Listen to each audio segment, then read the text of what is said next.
Today we're talking real estate tax planning, joined by one of our power players, Dion from smarttaxadvisor.com. All new rebranding for you, Paul. Correct, all new rebranding, so people are focused on the idea that we do tax planning. We do plenty of the other things, tax preparation, bookkeeping, representation to the IRS, but we want people to focus on tax planning because that's where the money is. smarttaxadvisor.com. We also have Paul's book here, The 10 Most Expensive Tax Mistakes That Cost Real Estate Agents Thousands. You and I know, for the most part, real estate agents can be really good at selling homes. Successful ones, it's what they do 24/7. When it comes to this stuff, the bookkeeping, it's not their strong suit. The bookkeeping shouldn't be. In fact, if it is their strong suit, they're probably in the wrong profession. Sure. Their strong suit is getting leads and selling homes, and that's what they should be focused on. My profession, my ability is really to deal with the taxes and the bookkeeping and everything else like that. So they need to be finding a professional when they're starting to make some serious dollars. And when you say serious dollars, well, I'm finding even as low as $75,000 of net income. And my experience with agents as they start out is their costs are about 50% of their commissions. So when I say $75,000, it probably means an agent whose gross commissions are $125 to $150. They are now in the sweet spot where I can probably save them as little as $5,000 and as much as $10,000 a year on up from that perspective. That's a lot of money for sure that they could be reinvesting into their business. What's interesting is one of the opening chapters here, you talk about how a lot of real estate agents set up their businesses incorrectly right out of the gate. Right. Well, basically, by default, they're what's called a sole proprietor. And it is the most tax inefficient way to operate.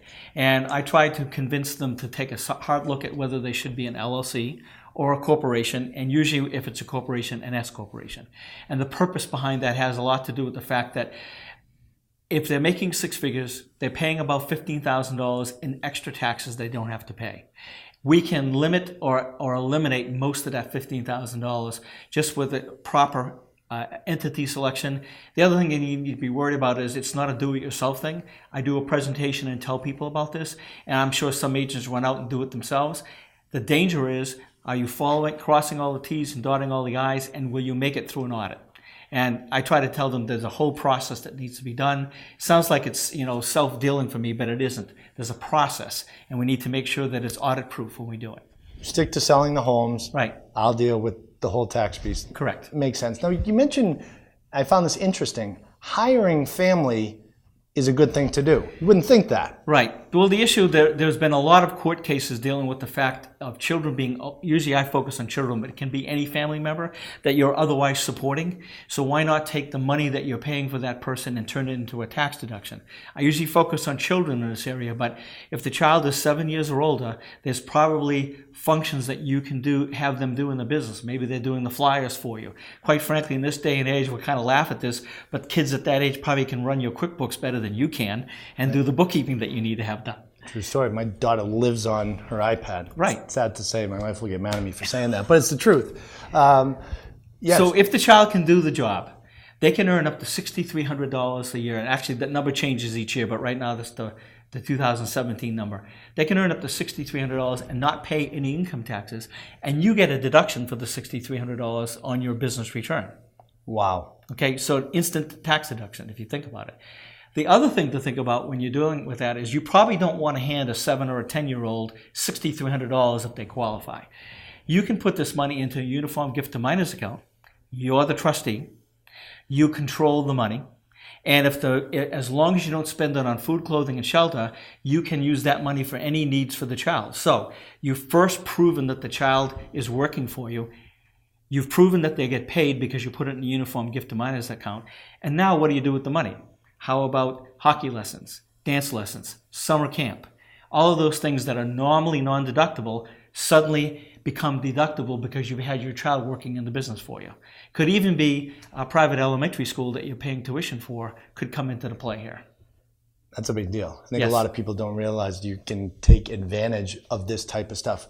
The home office is really popular for a lot of people these days because of technology, and still a lot of agents aren't actually going into offices anymore. How do they handle that? Well, it's an interesting thing. I just did a presentation on a home office and had a couple of agents approach me, And I had warned them that you probably will go to other accountants who say it's an automatic red flag.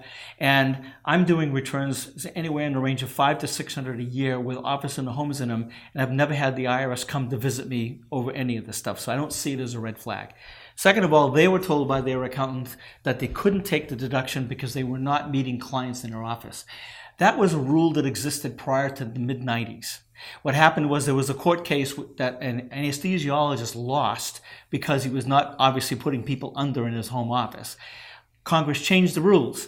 All you have to do is have major administrative functions occurring in your home office. So for a real estate agent, that means, except for meeting the clients, everything they do in terms of helping sell a home can be done from their home office. That's the major administrative function. And now you get the deduction. For most middle-class real estate agents, you're talking about a $4,000 or $5,000 tax deduction that turns into $2,000 easy of tax money that you put in your pocket just for having a home office that almost every agent already has and is not taking a deduction for. Can be a big swing, for Yes. sure. What about technology? I'm sure there's apps out there right now. Everybody wants to download apps to streamline their day. Are there any apps that you would suggest when it comes to keeping track of this stuff? Right. I actually am pushing with most of my real estate clients to seriously look at QuickBooks Self-Employed. And the reason is for someone who's got a service business that does not have to keep track of inventory or invoicing, it's a very economical app because it has a mileage app attached to it. You can take pictures of the receipts and attach them. But more important, because of artificial intelligence that's come in play now, you can get a bank feed and a credit card feed, and 90% of your transactions are brought right into the software for you. You just need to classify them the first time, and the system will do it for you after that. The cost right now is $10 a month online, and if you invite your accountant who's a QuickBooks advisor to the account, they reduce the price to $5 a month. So for $60 a year, it may not be totally automatic, but almost all of the work is done for you. It's probably a lot more than the majority of agents are doing right now, right? And the reason I have it value in my practice is if the clients want us to, we're able to see the books anytime. We can go online and take a look at whether they're recording things properly, get them ready for the year end. And for my clients who are using QuickBooks Self-Employed or QuickBooks Online, we're able to get their returns done a lot faster because we're not waiting for the technology to be delivered to us. Streamline the whole process. It really seems like a no-brainer. Check out Paul's book, The 10 Most Expensive Tax Mistakes That Cost Real Estate Agents Thousands. You can get it at smarttaxadvisor.com. Go to our site. The book's available. We'll mail it out to you. Fantastic, Paul. And let's just touch base here quickly in regards to the rumors out there about mortgage interest being taken out as a write-off. Okay. What are your thoughts? One of the first things I want to say in that conversation is that the tax law hasn't changed yet. So don't go running out making decisions based on tax law that has not occurred. However, it's a good idea to be ready and to be planning for it. The Trump tax bill, actually the GOP tax bill, has two elements in it that I'm concerned about.